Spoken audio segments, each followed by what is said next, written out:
waxaan salaamayaa ugu horeyntii shacabka Soomaaliyeed meel walba ay joogaan 23 February 2017 ayaa la ii magacaabay xilka ra'iisul wasaarenimada qiyaastii 1247 maalmood ayaa ka soo wareegtay muddadaas 3 sano iyo barka ah waxaan dalka Soomaaliyeed ugu adeegayay daacadnimo karti iyo hufnaan anigoo aaminsan inay ahayd waajib dalkayga iyo dadkayga iga saaran muddadaas xukuumadda iyo aniguba waxaan ku guuleysanay howlo waaweyn waxaa ka mid ahaa inaan dib u habeyn ballaaran oo dhaxalgal ah ku samayno ciidamada qaranka oo maanta soo gaaray meel ay u diyaarsan yihiin inay la wareegaan amniga guud ee dalka inaan dib u habeyn ballaaran ku samaynay nidaamka maaliyadda dalkeena oo dunidu noo soo istaagtay soo celinay kalsoonidii uu caalamku nagu qabay kuna qabay hay'adaheena dhaqaale oo inoo saamaxday in laynaga cafiyo deyn lagu lahaa dalkeena muddo dheer dadaalkaasi waxa uu ku dhacay soo jeed iyo iyadoo la geliyey waqti badan waxaan la dagaalanay musuqmaasuqa waxaan gudbinay shuruucdii ugu badnaa ee xukuumadda ay gudbiso waxaan ku guuleysanay mushaarka shaqaalaha bixinteeda iyo mushaarka ciidanka oo bil walba laga soo bilaabo Janaayo 2017 uu qof waliba qaatay waxaan ku guuleysanay dowlad wanaag iyo amaano waxaan ku guuleysanay annagoo dib u soo nooleynay sharaftii ummadda Soomaaliyeed si loo ilaaliyo dhammaan guulahaas ay xukuumadda iyo shacabka Soomaaliyeed gaareen dhammaan shacabka Soomaaliyeed oo qayb ka ahaa rabana in la sii joogteeyo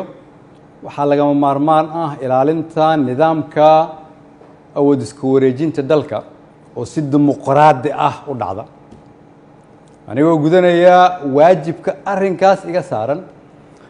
ayaan xukuumadda faray inay ka shaqeyso in dalku aado doorasho lagana fogaado muddo kororsi oo dhalin kara khalkhal siyaasadeed mid amni iyo mid dhaqaale waxaan ka shaqeynay isu keenidda dowlad goboleedyada iyo dowladda federaalka isugu keenay magaalada Dhuusamareeb si go'aan loo dhan yahay looga gaaro doorashada hadda dalka ku soo fool leh waxaan isku raacnay in la isku soo laabto 15 Agoosto si loo dhammaystiro geedi socodka doorashooyinka dalka inkasta oo kulamadii Dhuusamareeb horumar fiican laga sameeyay haddana waxaa muuqata in weli uu socdo fikirkii ku aadanaa muddo kororsiga oo salka ku hayay wixii maanta ka dhacay golaha shacabka fikirkaas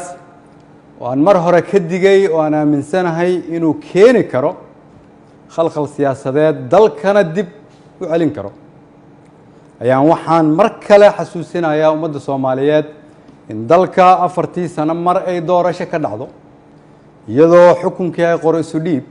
inay tahay dhaqan sax ah oo dalkan lagu bartay ayna tahay kulligeen inaan ilaalino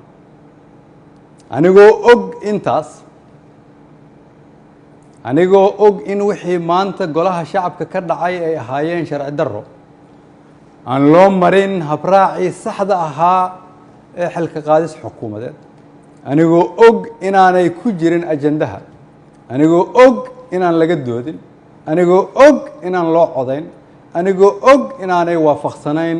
dastuurka iyo shuruucda dalka haddana waxaan go'aansaday inaan anigu ummadda Soomaaliyeed u noqdo tusaale oo aan iska casilo xilka aan ummadda Soomaaliyeed u hayay anigoo dhowraya midnimada dalka iyo inaan dib loogu laaban burbur iyo dhibaato si aan ugu tiro shacabka Soomaaliyeed qaybna aanan uga noqon khalkhal iyo dib u dhac siyaasadeed oo dalka ku dhaca mid dhaqaale iyo mid amni mid bulsho ayaan sida ummadda Soomaaliyeed ugu baratay waxaan u noqonayaa tusaale inaanan marna halkan xukun u joogin laakiin aan u joogay inaan shacabka Soomaaliyeed u adeego waxaan u mahad celinayaa madaxweynaha oo fursad ii siiyay inaan shacabkayga u adeego golahaygii wasiirada oo igu garab istaagay inaan dalkan samata bixino shacabka Soomaaliyeed oo hiil iyo hooba ila garab taagnaa iina ogolaaday inaan soo hor istaago oo aan u shaqeeyo mar walbana garabkayga taagnaa iina hiiliyay waxaan u mahadcelinayaa saaxiibada Soomaaliya oo xilliyo adag iyagana na soo garab istaagay ummadda Soomaaliyeed waxaan u rajaynayaa barwaaqo dalkan rajo ayaan ka leenahay kulligeen dalka ayaa kulligeen inaga weyn cid waliba waa inay aqbashaa in dalka loo turo maanta waa maalinteydii aniga ayaa u turay dalka shacabka Soomaaliyeed meel walba ay joogaan waxaan leeyahay waxaan idinkugu adeegay awooddii ugu sarreysay oo aan awoodo haddii ay wax iga khaldameen waxaan idin weydiinayaa inaad cafisaan wasalaamu calaykum waraxmatullahi wabarakatu